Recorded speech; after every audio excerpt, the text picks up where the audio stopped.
নমস্কার। আপনি কি কখনো ভেবেছেন যারা মিথ্যা বলে, অন্যায় করে তারা অনেক সময় সুখে থাকে? আর যারা ভালো মানুষ হতে চায় তাদের জীবনেই কেন এত দুঃখ? আজ আমরা জানব ভগবদ্গীতা ও পুরাণে এই প্রশ্নের আসল উত্তর কী। ভিডিওটি ভালো লাগলে একটা লাইক দিন, এতে আমাদের কাজ করার অনুপ্রেরণা বাড়ে। ভগবদ্গীতায় শ্রীকৃষ্ণ বলেছেন, সুখ ও দুঃখ দুটোই অস্থায়ী। যেমন শীত আসে যায়, গ্রীষ্ম আসে যায়, ঠিক তেমনি দুঃখ আসে আবার চলে যায়। যে মানুষ দুঃখে ভেঙে পড়ে না, শ্রীকৃষ্ণ বলেন, সেই প্রকৃত জ্ঞানী।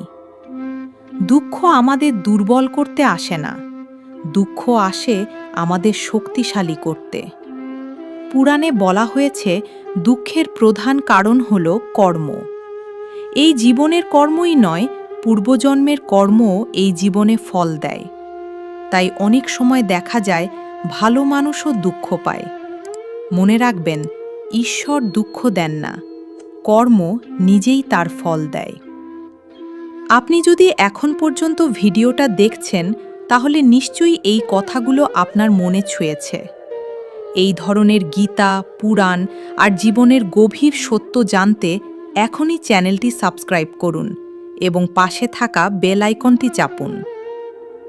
গীতা ও পুরাণ দুটোই আমাদের বলে দুঃখ কখনো শাস্তি নয়, দুঃখ হল সংশোধনের সুযোগ।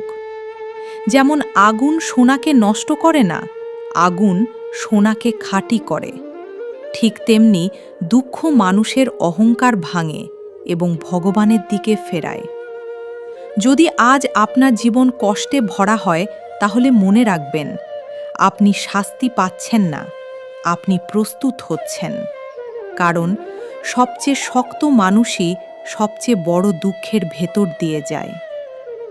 ভিডিওটি যদি আপনাকে একটু হলেও ভাবতে বাধ্য করে থাকে, একটা লাইক অবশ্যই দিন। আপনার মতামত কমেন্টে লিখুন।